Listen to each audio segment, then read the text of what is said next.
Streaking is frowned upon in public. However, a bacteriologist in his lab might streak in a variety of different ways. The method that we will use for the entirety of this lab course is the 4-quadrant method. I will now illustrate this on the dry erase board. So, first step is to take the organism from your culture tube. So what you want to do is grab your culture tube, grab your loop, flame your loop until it's red hot, flame a little of the handle because you're going into the tube. Then you're going to remove the cap, you're going to flame your tube, and using the loop you're going to go into the tube, touch the top part of the slant, touch it to the surface, listen for a sizzle. If it sizzles, it's too hot, and just keep touching it until it stops sizzling. Once it stops, it's safe for you to now go in and grab the organism. So proceed to the bottom of the tube, toward the bottom of the tube, and if there's no growth on the slant itself, go to the broth that's in the base of the slant. If there's growth on the slant surface itself, then just take from the slant itself. So just touch the loop to the slant surface, and that's enough to inoculate this loop. So now you're going to flame the tube again, cap it, set it aside, and now you have the organism on your loop and you're ready to streak your first quadrant. So prior to doing this, you should set up your plate, and since you're a first-time streaker, you're going to want to set up some guidelines so that you can follow them when you're streaking. What I like to do is draw lines that are more or less equally distributed. Draw 3 lines, and as you can see you have 1, 2, 3, 4 quadrants. We just placed our bacterium on our loop a moment ago. So first step to the streaking technique is that you're going to go to the first quadrant and you're going to streak your organism across the entire first quadrant. Okay? So the organism's all over that quadrant. So you started here and moved down, and as you move down, less and less of the organism was deposited onto the plate. And as you continue, less and less, and it just keeps going. So you're going from an area of high concentration to an area of low concentration. So it's always high to low, high to even lower, high to even lower, and high to lowest, basically. Okay? So high to low. So this is a dilution over the surface of your media. So the next step in this procedure is to flame the loop. Why do we flame the loop? We flame the loop to kill off any microorganisms that may still be present on the surface of the loop. We don't want to add anything additional to the second quadrant. What we want to do is we want to pull from that low area, that low concentrated area of the first quadrant, and transfer those organisms over into the second quadrant. So what we do is we flame the loop. We can either wait for it to cool, or we can cool it on the plate. So if you wait for it to cool, just to be safe, I recommend going over where there's no organism and touching your loop to the plate. And if you hear a sizzle, then it's still too hot. And just keep doing that until you don't hear a sizzle. So what's going to happen here is you're going to grab from this quadrant and you're going to streak the entirety of the second quadrant. Okay? So now you have it in the first, and you've pulled it to the second. This area here is very important. This is the crossover. If you don't make contact in this area between the two, like when you streak the first quadrant and then you streak the second, you're not going to transfer organisms over. I've seen students just streak in this area before. After streaking this, they flame and streak here, and then they don't get growth, and they don't know why.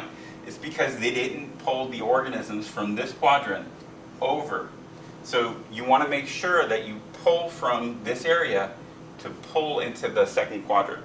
So then the next thing you do after you streak quadrant 2 is you flame the loop again. So flame it again, burn off any organism that might be present on the loop. And then starting in 3, you're going to streak quadrant 3 in the same manner. Okay?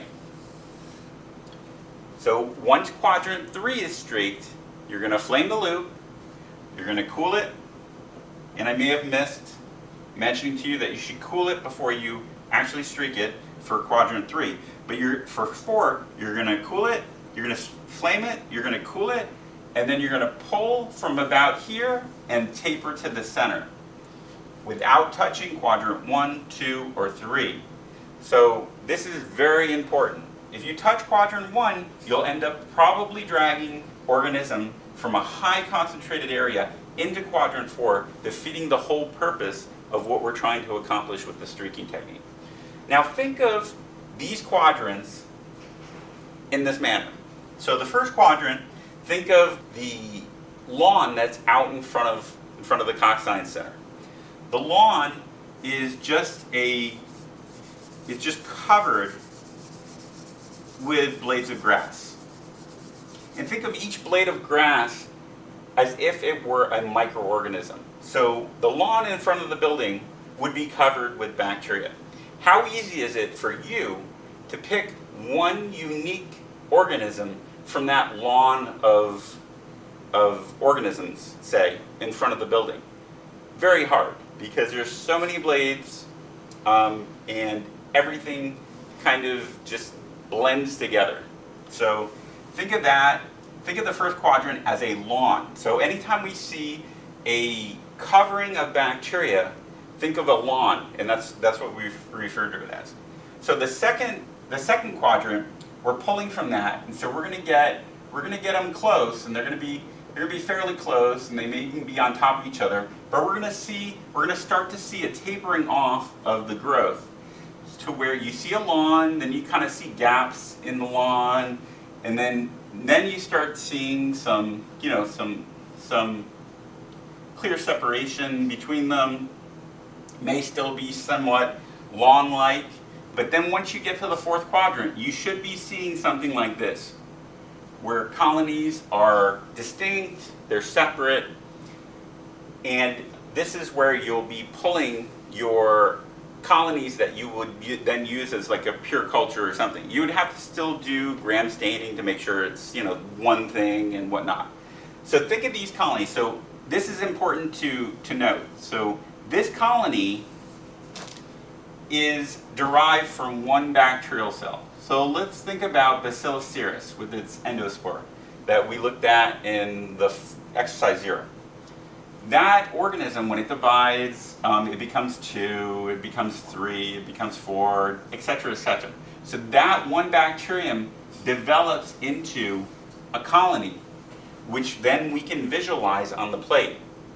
So this is a monoclonal colony because it's derived from one single bacterium. So it's safe to say that this is one organism, but we can't definitively say that. So if you had 2 bacteria on your plate and you did a 4-quadrant streaking technique for it, you might have another bacterium that's close by, maybe down upstream or whatever from it. So there could be in this one colony a minority amount of another type of bacterium. Say this is a coci, and again, this is not to scale or anything like that, but it's not enough to change the appearance of the colony itself to make it look like a combination of the two or whatnot. So because of the fact that you're working with a mixed culture, it's way more important for you to do the gram stain so you can tell whether or not there are more than one organism making up that individual colony that you see on the plate. So we'll get to that when we get to gram staining and when we move on to your unknowns and stuff like that. But you need to know that a colony is derived from a single bacterium. However, it may be made up of 2 bacterium or more growing in one space. So it's really important for us as microbiologists to be able to decipher one colony from another and make sure the purity of it before we continue on with any further testing. So that's the 4-quadrant streaking technique. This method has been shown to give the best results in allowing students the ability to isolate one organism from a mixture of 2 or more organisms. It is important that proper care is taken to minimize the risk of contamination. This includes opening your plate cautiously as well as not talking into your plate. Droplet nuclei can carry microorganisms. So, to begin with, before you start doing anything, make sure that your loop is as straight as possible. Next, flame your loop, flame a little of the handle, and then take your plate. So orient the plate so that the first quadrant is lined up with your index finger. With your middle finger and ring finger on the back side of the plate supporting the bottom, and your thumb on the other side of the lid, you can simply lift with your thumb and the bottom of your plate is supported with your middle finger and your ring finger. Once your loop is sterile, go into the test tube, test the loop on the top part of your culture tube, then go down into the tube, grab the organism, and with the organism on your loop, you can proceed to streak your plate. So go into the plate with the organism on your loop, and starting from the side, do a zigzag motion with the organism across the first quadrant, staying in your line, okay?